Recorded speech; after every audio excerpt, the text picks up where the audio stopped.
drown your life with noise because you can't bear to sit still with your brain for even a second. Why? Maybe it's because you hate yourself, and you know that deep down, but that thought is really uncomfortable and you don't want to approach it. And so you drown yourself in information overload so that way you never even have a chance to confront that harsh truth. Okay, you can click off now. You got your answer.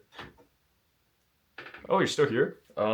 Oh, what's up, bro? Okay, I guess I'll just keep yapping. It's about a year ago and I can see it so clearly. I remember I could never leave my phone alone. I had to bring it with me to the dinner table. I was the type of kid who always had music in his ear. The first thing I did when waking up was scroll on my phone. The second thing I would do was put in earbuds and put on a BS self-improvement video to watch while I did my morning routine. Even in the shower, I'd be singing all the time and I would never give myself a chance to think. And that's because I didn't want to confront the fact that I felt like a major fraud to both other people and to myself. See, at that time, I had been on self-improvement and a lot of people knew it by then. Some people even admired me for it. They were like, oh, Ivan Shao wakes up at 5:30. He's so disciplined. He's so consistent. Especially my dad, bro. And it would break my heart when he told me how proud he was of his hardworking son when I just came back from a 5-hour scrolling session. But most importantly, I felt like a fraud to myself. During the daytime and with my friends and my family, I put on this gung-ho energy, this sort of like, oh yeah, I'm the man, I'm the self-improvement, let's go, baby. But I did that to cope with my bad mental health. I was like a balloon. Like, I knew that I wasn't the shit. I knew I wasn't all that, but I artificially inflated my ego because I didn't want to feel like a piece of shit all the time. But the thing is, I knew deep down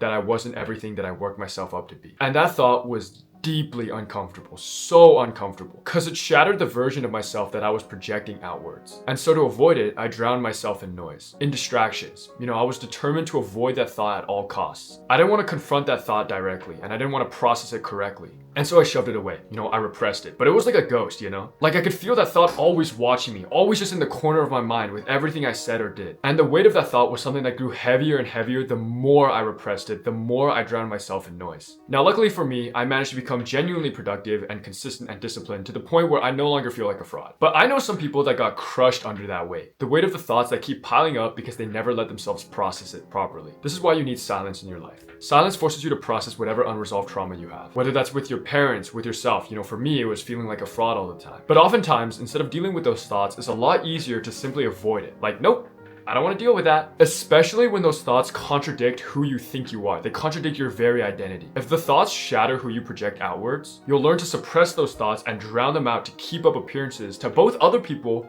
but also to yourself. No one wants to feel like a piece of shit. No one wants to confront the reality that they're not as special or as cool as they think they are. But if you learn to sit still, right? To embrace silence, all those repressed thoughts, they will bubble up. It's gonna be hard, you're gonna have to confront them. But that eventually means that you're gonna process them and deal with them in a way that's healthy. Silence forces you to process your insecurities, your regrets, the gap between who you are right now and who you want to be. But what are you doing right now? You play music, you scroll. You basically lobotomize yourself. You kill your brain to avoid those thoughts. You fill in every little gap where thoughts could creep in with noise pollution. But the longer you avoid a thought, the heavier it weighs on your conscience. It's like unpaid debt. Like the longer you let it sit there, the more interest it's gonna accrue and the more it's gonna take for you to actually fix it. And quick disclaimer, I'm not a therapist or a licensed psychologist, but I do watch a lot of Dr. K, like a lot. And as a result of constant stimulation, your baseline dopamine gets fucked because your brain naturally adjusts to whatever level of dopamine you feed it. So when you're constantly feeding it this high level of dopamine, scrolling, video games, junk food, it begins to expect that. And things that give you this much dopamine, like, school, conversations, working, studying, become agonizingly boring. Make no mistake, your phone, social media, dopamine, it is a modern addiction. And like any addiction, there's withdrawal symptoms. When you're not constantly stimulated, you feel extremely bored, agitated, restless, like something is fundamentally wrong with your life. This is the modern war that we have to fight. The war with your mind, with your addictions, the war on attention. Because when you think about it, 99% of people are addicted to dopamine in some way, shape, or form. Because look, you're supposed to live in silence. Think about the caveman days, bro. A caveman used to hunt a deer for days at a time, where all he would do was just walk in one direction, or maybe he would be jogging. They would pick berries for a whole day. Think about how low their baseline dopamine would be. And they lived in silence 24/7, right? They didn't have earbuds. They didn't have the tribal voodoo witch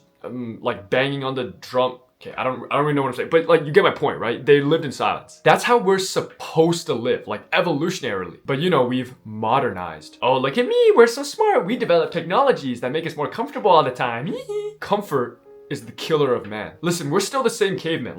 We haven't evolved at all. Evolution is not that quick. So think about how cooked your little caveman brain is in modern society. When you scroll 14 terabytes of tongue Sahur Italian brain rot, and then you eat a triple cheese, extra cheesy Bacon King burger. your dopamine is getting overloaded. Like, I'm fully confident that if you gave a caveman TikTok, their brain would genuinely explode. So what can we do to help process these thoughts and become the best version of ourselves? Number one, trade whatever noise you're listening to right now for less dopaminergic noise. This is how you're gonna gradually solve that dopamine addiction that you have. I feel like this is the equivalent to nicotine gum. You know, like you're addicted to smoking, but you can't just go from addicted to like, not addicted right away. You need a stepping stone, so you chew nicotine gum. I don't know how nicotine gum works. I've never smoked in my life. Someone go fact check that. Okay, listen up. YouTube videos are better than scrolling. Self-help YouTube videos are better than entertainment YouTube videos. Podcasts, long-term educational videos are better than regular self-help videos. Music it's kind of similar to podcasts in terms of how much dopamine it gives you, but it really depends on the song and the person.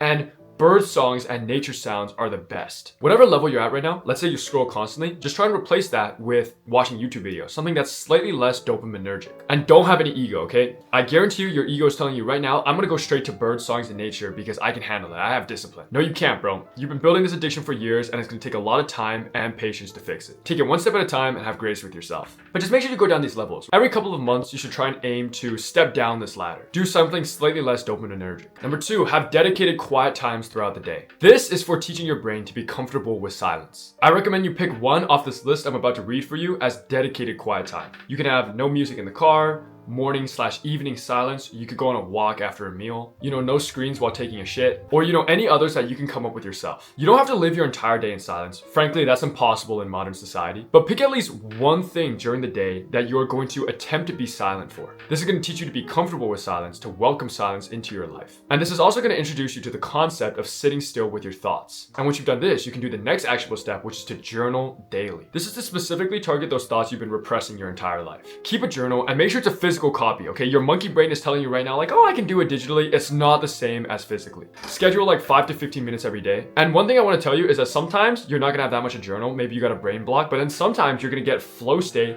and you're just gonna want to keep journaling for an hour. So just be aware of that and schedule as you need to. And then make sure you ask yourself the important questions. What thoughts am I repressing? Who do I want to be versus who I am? If no one was watching, would I still do X? Like, ask these really deep questions that you've never asked yourself before, because what's really important is that you want to learn a lot about yourself, which you will. If you journal daily, within like a week, you're gonna have a decent grip on who you are and who you want to be. And that's really important because it's only with recognition of the problems that you can begin to solve them. And the last tip is to meditate daily. I recommend this in almost every single video, and the reason I do it is because it's the goddamn sauce. It's so good. It's so good. Meditation will lower your attention span, make you happier, more present, help you process those thoughts. And I'm sick and tired of explaining it, bro. Just go meditate, man. And you know what? Everyone tells me this works, so everyone go meditate right now. Go meditate. I'm pointing at butt plug. It's a meditate. It's a light bulb. It's not a butt plug. Okay. YouTube, don't take away my ad money. But yeah. Search up Medito. MEDITO. They have beginner courses. Just do one of their beginner courses. Okay. If you're still here